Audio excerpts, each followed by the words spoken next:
Hello दोस्तों। आप सभी का एक बार फिर से स्वागत करते हैं बिहार बोर्ड स्टडी पॉइंट में। तो दोस्तों, आज की इस इम्पोर्टेंट जो हम डिस्कस करने वाले हैं उन सभी 20 क्वेश्चन पे, जो कि दोस्तों हिंदी बुक का और मोस्ट इम्पोर्टेंट क्वेश्चन यानी कि लास्ट सिलेक्टेड क्वेश्चन यहाँ पे हम दोस्तों 50-50 का दो ऐसे ऐसे क्वेश्चन दे चुके हैं, यानी वीडियो दे चुके हैं, दो वीडियो जिसमें दोस्तों महत्वपूर्ण क्वेश्चन है और यह लास्ट सिलेक्टेड क्वेश्चन है दोस्तों। यानी कि इसमें हम सिर्फ 20 क्वेश्चन पर डिस्कस करेंगे, यानी कि उसको जानेंगे और इससे बाहर एक भी क्वेश्चन आपको दोस्तों नहीं जाएगा हिंदी बुक से। यह मेरा 100% की गारंटी है। यानी कि फर्स्ट वीडियो, सेकेंड वीडियो और आखिरी का यह 20 क्वेश्चन मिलाकर कुल 120 क्वेश्चन दोस्तों आप एक बार देख लीजिएगा या उसको बार बार 2 से 3 बार देख लीजिएगा। उससे बाहर क्वेश्चन आपके बिहार बोर्ड 2026 के जो एग्ज़ाम होंगे उससे बाहर नहीं जाएंगे। तो हिंदी बुक से हम इतना देते हैं कि 100 में 100 क्वेश्चन में से हिंदी का जितना भी होता है वह आपको मिल जाएगा नंबर।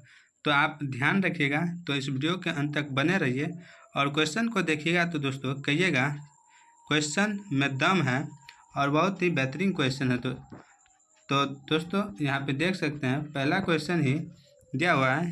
कह रहा है भारतेंदु हरिश्चंद्र की प्रेरणा से हिंदी बददिनी सभा प्रयोग की ओर से 1877 में हिंदी प्रदीप्त नामक मासिक पत्र किसने निकालना प्रारंभ किया है। यह दोस्तों है हिंदी प्रदीप्त, इसको किसने प्रारंभ किया है निकालना यानी प्रकाशित करना। ए में बालकृष्ण भट्ट, बी में चंद्रधर शर्मा गुलेरी, सी में जयप्रकाश नारायण और डी में रामधारी सिंह दिनकर। तो दोस्तों इनका जो राइट आंसर है दोस्तों वो है बालकृष्ण भट्ट। इसका ऑप्शन नंबर ए बिल्कुल राइट आंसर है। चलते हैं दोस्तों नेक्स्ट क्वेश्चन की ओर। नेक्स्ट क्वेश्चन यहाँ पे दोस्तों दिया हुआ है। कह रहा है दोस्तों कि लहना सिंह ने किसके कहने पर अपने प्राणों की बलि देकर भी हजारा सिंह और बोधा की रक्षा की। हजारा सिंह के बेटा हैं दोस्तों, तो उनकी रक्षा की। ए सूबेदारनी, बी लक्ष्मी, सी ठकराइन और डी सूबेदार। तो दोस्तों लहना सिंह ने सूबेदारनी के कहने पर जो है हजारा सिंह और बोधा की रक्षा की। इसका ऑप्शन ए बिल्कुल राइट आंसर है। दोस्तों यह सूबेदारनी वही लड़की है जो कि लहना सिंह को अमृतसर के बाज़ार में मिले थे पहली बार, और दूसरी बार जो मिले थे वह प्रथम विश्व युद्ध में मिले थे। चलते हैं दोस्तों नेक्स्ट क्वेश्चन की ओर। नेक्स्ट क्वेश्चन यहाँ पे दोस्तों दिया हुआ है। संपूर्ण भाषण स्वतंत्र पुस्तिका के रूप में जनमुक्ति कहाँ से प्रकाशित हुई। यह जनमुक्ति दोस्तों यह क्या है, एक भाषण है, इसको कहता है कहाँ से यह प्रकाशित हुई। ए दिल्ली, बी मुजफ्फरपुर, सी पटना और डी दरभंगा। संपूर्ण भाषण जन स्वतंत्रता पुस्तिका के रूप में जनमुक्ति है दोस्तों, यह जो प्रकाशित हुए हैं दोस्तों, यह प्रकाशित हुए हैं पटना से। इसका ऑप्शन में से बिल्कुल राइट आंसर है। दोस्तों पटना में छात्र आंदोलन के समय संपूर्ण क्रांति का नारा जयप्रकाश नारायण जी ने दिया, और दोस्तों जयप्रकाश नारायण का ही लिखा है जनमुक्ति। चलते हैं दोस्तों नेक्स्ट क्वेश्चन की ओर। नेक्स्ट क्वेश्चन यहाँ पे दिया है कि रामधारी सिंह दिनकर बिहार के किस विश्वविद्यालय में उप कुलपति रहे थे। मोस्ट इम्पोर्टेंट क्वेश्चन है, अगर इस 20 में से भी हम चुने तो बहुत ही बेहतरीन क्वेश्चन है। ए पटना विश्वविद्यालय, बी दरभंगा विश्वविद्यालय, सी भागलपुर विश्वविद्यालय और डी मुजफ्फरपुर विश्वविद्यालय। तो कह रहे हैं रामधारी सिंह दिनकर बिहार की किस विश्वविद्यालय में उप कुलपति रहे हैं। तो दोस्तों यह भागलपुर विश्वविद्यालय में क्या रहे थे, उप कुलपति रहे थे। इसका ऑप्शन नंबर सी बिल्कुल राइट आंसर है। दोस्तों रामधारी सिंह दिनकर जी को दोस्तों यहीं पे लिख देते हैं। इसको संस्कृत के 4 अध्याय पर साहित्य अकादमी मिला। क्या दोस्तों, संस्कृत जो है दोस्तों यह इसका एक लिखा हुआ है कि संस्कृत के 4 अध्याय, संस्कृत के 4 अध्याय, इसके लिए इनको साहित्य अकादमी पुरस्कार मिला था दोस्तों। इसके बाद इसको उर्वशी के लिए भारतीय ज्ञानपीठ पुरस्कार भी मिला है। दोस्तों मोस्ट इम्पोर्टेंट क्वेश्चन है, इसलिए इसको बता दिए क्योंकि पूछे जाते हैं। और रामधारी सिंह दिनकर को राष्ट्र कवि भी कहते हैं। पूछ देगा कि राष्ट्र कवि किसे कहते हैं, तो रामधारी सिंह दिनकर को। नेक्स्ट क्वेश्चन यहाँ पे दोस्तों दिया हुआ है, कहता है रामधारी सिंह दिनकर ने अपनी पहली पुस्तक, कविता पुस्तक, एक होता है कविता दोस्तों, वह कविता सिर्फ बोल दिया था, यहाँ कविता पुस्तक कहता है प्रभंग, कितने वर्ष की उम्र में प्रकाशित की? ए 12 वर्ष, बी 15 वर्ष, सी 21 वर्ष और डी 25 वर्ष। तो इनको जो प्रकाशित किया प्रभंग को दोस्तों रामधारी सिंह दिनकर ने, यह जो प्रकाशित हुआ है दोस्तों, यह उम्र था दोस्तों 21 वर्ष। इसका ऑप्शन नंबर सी बिल्कुल राइट आंसर है। चलते हैं दोस्तों नेक्स्ट क्वेश्चन की ओर। नेक्स्ट क्वेश्चन यहाँ पर दोस्तों दिया हुआ है, रोज शीर्षक पाठ का पुराना नाम था? ए गेगरीन, बी इंद्रसभा, सी आनंद बंधु और डी त्रिशंकु। तो रोज शीर्षक पाठ का जो पुराना नाम है दोस्तों गेगरीन है। इसका ऑप्शन नंबर ए बिल्कुल राइट आंसर है। आयोग द्वारा लिखा गया दोस्तों। यहाँ पे इंद्र सभा और आनंद बंधु है दोस्तों, यह इनके नाटक है। और त्रिशंकु जो है दोस्तों, यह इनकी कविता है। इसको भी आप याद रखिएगा। चलते हैं नेक्स्ट क्वेश्चन क्यों दोस्तों।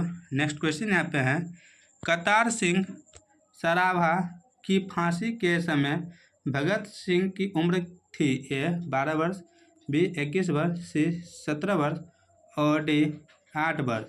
तो करतार सिंह सराभा की जो फांसी के समय जो भगत सिंह का उम्र था दोस्तों, वह उम्र था 8 वर्ष। इसका ऑप्शन में डी बिल्कुल राइट आंसर है।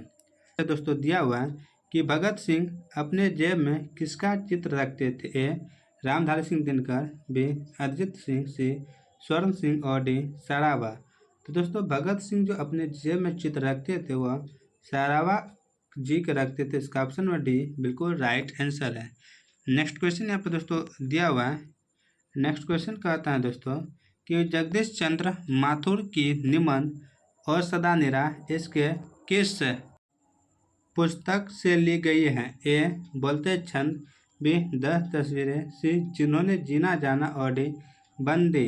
तो जगदीश चंद्र माथुर जी का जो निबंध है और सदानीरा, इसको दोस्तों बोलते छंद पुस्तक से लिया गया है। यहाँ पर दोस्तों दिया हुआ है 10 तस्वीरें और जिन्होंने जीना जाना, यह दोस्तों इनका जो है रेखा चित्र, क्या दोस्तों रेखा चित्र है। और दोस्तों चलते हैं नेक्स्ट क्वेश्चन की ओर। नेक्स्ट क्वेश्चन यहाँ पे दोस्तों दिया हुआ है कि चंपारण में गांधी जी के चमत्कार की जो कथा है दोस्तों, इसको किसने लिखी? ए राजेंद्र बाबू, उसके बाद बी में राजकुमार, सी में जयप्रकाश नारायण और डी में सुखदेव। तो चंपारण में जो गांधी जी की चमत्कार की जो कथा लिखी है दोस्तों, वह राजेंद्र बाबू जी ने लिखे। इसका ऑप्शन नंबर ए बिल्कुल राइट आंसर है। चलते हैं दोस्तों नेक्स्ट क्वेश्चन की ओर। नेक्स्ट क्वेश्चन यहाँ पर दोस्तों दिया हुआ है कि शीर्षक सिपाही की माँ मोहन राकेश जी के किस पुस्तक से ली गई है? ए अंडे के छिलके, बी अन्य एकांकी, सी दोनों और डी इनमें से कोई नहीं। शीर्षक है जो दोस्तों सिपाही की माँ, यह जो लिया है दोस्तों मोहन राकेश के पुस्तक से, तो वह है अंडे के छिलके और अन्य एकांकी। इनका ऑप्शन नंबर सी बिल्कुल राइट आंसर होगा दोनों। नेक्स्ट क्वेश्चन यहाँ पर दोस्तों दिया हुआ है कि एकांकी सिपाही की माँ में इनमें से कौन पात्रा नहीं है, यानी कि भूमिका नहीं निभा रहे हैं? ए दिन्नू, बी कुंती, सी मुन्नी और डी रामू। तो दोस्तों रामू इनका राइट आंसर होगा। रामू इसमें नहीं है, कुंती है दिन्नू है और मुन्नी है। मुन्नी दोस्तों क्या है? तो दोस्तों मुन्नी जो है ये एक लड़की है, कुंती जो है वह मानक है दोस्तों, और दिन्नू जो है दोस्तों यह सिपाही है। दिन्नू क्या है? सिपाही है। यह भी क्वेश्चन आपसे पूछा जाता है। नेक्स्ट क्वेश्चन यहाँ पर दोस्तों दिया हुआ है, कहते हैं दोस्तों नामवर सिंह को कविता के नए प्रतिमान पर साहित्य अकादमी पुरस्कार कब मिला? ए 1970, बी 1971, सी 1975 और डी 1973। तो इनको जो नए प्रतिमान पर साहित्य अकादमी पुरस्कार जो मिला है दोस्तों 1971 में मिला है। इसका ऑप्शन नंबर बी बिल्कुल राइट आंसर है। नेक्स्ट क्वेश्चन यहाँ पे दोस्तों दिया हुआ है, ओम प्रकाश वाल्मीकि ने मेघदूत नामक नाट्य संस्था कहाँ स्थापित किया? ओम प्रकाश वाल्मीकि एक मेघदूत नामक नाटकीय संस्था स्थापित किया है।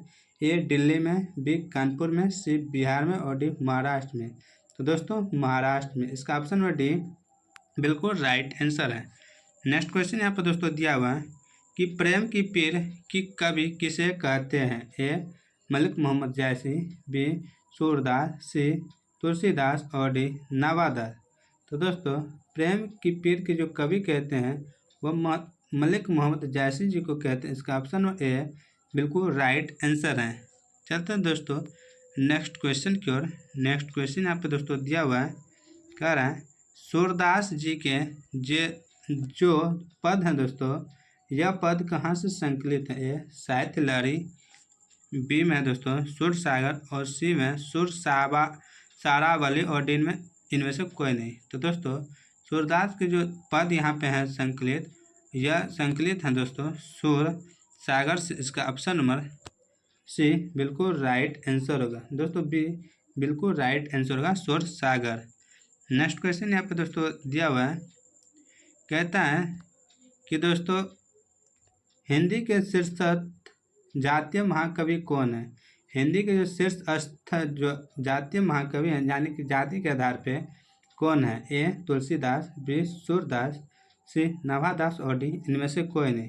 दोस्तों वो है तुलसीदास। इसका ऑप्शन नंबर ए बिल्कुल राइट आंसर है। दोस्तों चलते हैं नेक्स्ट क्वेश्चन की ओर। नेक्स्ट क्वेश्चन यहाँ पे दोस्तों दिया हुआ है, कह रहा है नवादास के कबीर और सुर पर लिखे गए छपे कहाँ से संकलित हैं? यह जो छपे हैं दोस्तों ये कहाँ से संकलित है, किस पुस्तक से? ए अष्टयाम, बी सुर सागर, सी भक्तमाल और डी इनमें से कोई नहीं। तो नवादास के जो कबीर और सुर पर लिखे गए छपे हैं दोस्तों यह संकलित हैं दोस्तों भक्तमाल से। इसका ऑप्शन में सी बिल्कुल राइट आंसर है। चलते हैं नेक्स्ट क्वेश्चन के दोस्तों। नेक्स्ट क्वेश्चन यहाँ पे दिया हुआ है, आज दिशाएं भी हंसती हैं, उल्लास विश्व पर छाया। यह जो पंक्ति है दोस्तों यह किस शीर्षक पाठ से ली गई पंक्ति? ए पुत्र वियोग, बी पद, सी उत्साह और डी जन जन का चेहरा एक। तो यह जो पंक्ति है दोस्तों यह पंक्ति लिया गया है पुत्र वियोग से। इसका ऑप्शन नंबर ए बिल्कुल राइट आंसर है। इनके लेखक हैं दोस्तों सुभद्रा कुमारी चौहान। दोस्तों आपको याद रखना है। चलते हैं नेक्स्ट क्वेश्चन क्यों दोस्तों। नेक्स्ट क्वेश्चन यहाँ पे दोस्तों दिया है और इस वीडियो का अंतिम क्वेश्चन है, बहुत काली सील जरा से लाल केसर से की कैसे जैसे धुल गई हो। बहुत काली सील जरा से लाल केसर जैसे की जैसे धुल गई हो। यह पंक्ति किस पाठ शीर्षक से ली गई है? ए उषा, बी पुत्र वियोग, सी जन जन का चेहरा एक और डी इनमें से कोई नहीं। तो दोस्तों यह पंक्ति ली गई है उषा से। इसका ऑप्शन ए बिल्कुल राइट आंसर है। तो दोस्तों आज की वीडियो यहीं समाप्त होती है।